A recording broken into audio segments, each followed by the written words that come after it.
dasarnya lebih menyalahkan kita. Ini pada akhirnya akan terpecah menjadi mikroplastik dan masuk ke dalam badan kita. Bukan sepenuhnya salah warga kalau mereka membuang sampah ke sungai, kan batas kontaminannya itu hanya 2%.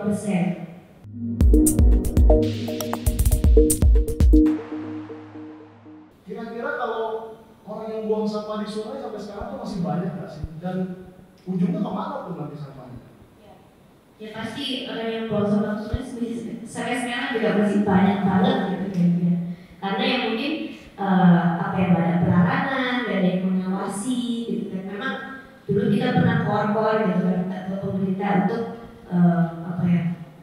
lebih mengawasi plastik gitu ya, lebih mengawasi sungai gitu kan, memberi sanksi buat orang yang buang sampah ke sungai. Memang pernah jadinya bayar 75.000 gitu, tapi itu masih faktornya dalam beritanya ya di daerah saya gitu kan. Iya. Tapi lama-lama waktu beritanya sudah tenggelam, sudah nggak ada berita lagi gitu kan, jadi kan percuma kan.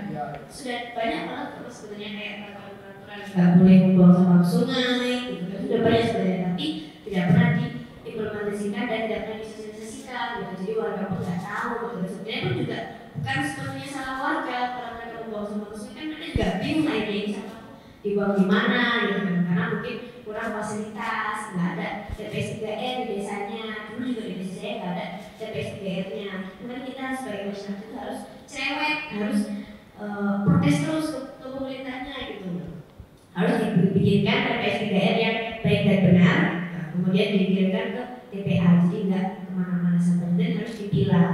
Kalau sampah yang kita buang ke sungai, pada akhirnya pasti akan mengalir ke laut dan memberikan dampak yang lebih besar kan, membunuh banyak sekali hewan-hewan yang tidak berdosa gitu kan, membunuh hewan yang nggak bisa bedain makanannya mana yang sampah plastik kayak kura-kura.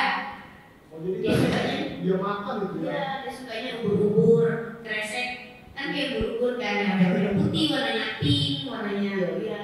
Jadi dia tinggal makan aja. Dan setiap tahun itu kita membunuh 1.000 ekor penyu karena sampai kita sadar. Setiap tahun 1.000, iya. Makanya, dan belum saja juga kan, kalau kita membuang sampah ke sungai kan akan terbawa arus, terbentur kayu, terbentur apa, kena matahari kalau kita kan negara tropis gitu kan.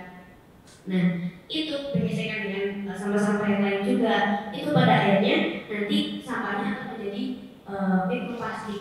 Dia akan memecah jadi breakdown, jadi sekian yang lebih kecil sekali sampai ukurannya kurang dari 5 mm. Ukurannya sama kayak plankton, tidak bisa dilihat dengan mata terang kayak gini.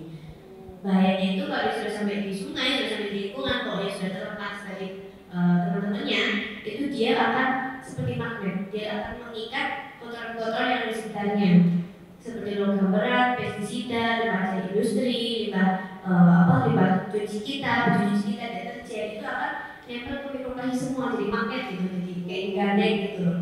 Karena mikroplastik itu kecil banget ukurannya, pada akhirnya akan dihirup ikan, dimakan ikan, ya sungai juga kita minum dari PDAM, ikan juga kita makan, ya atau dari kulit kita, dari kulit kita, dari kacamata kita, semuanya ini pada akhirnya akan terpecah menjadi mikroplastik dan masuk ke dalam badan kita.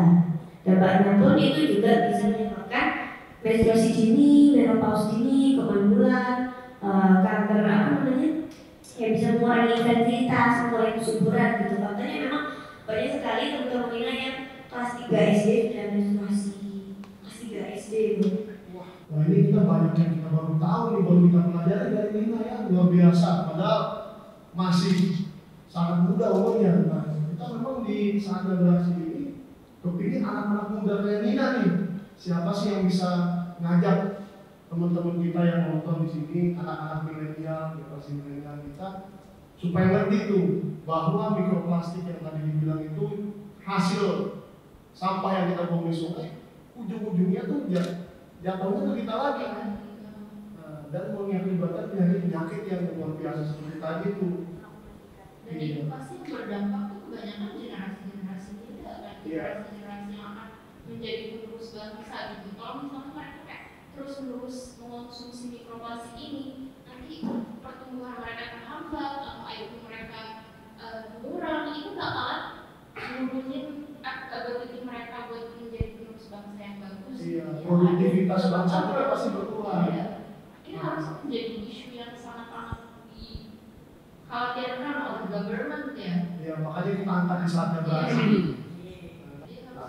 Kira-kira?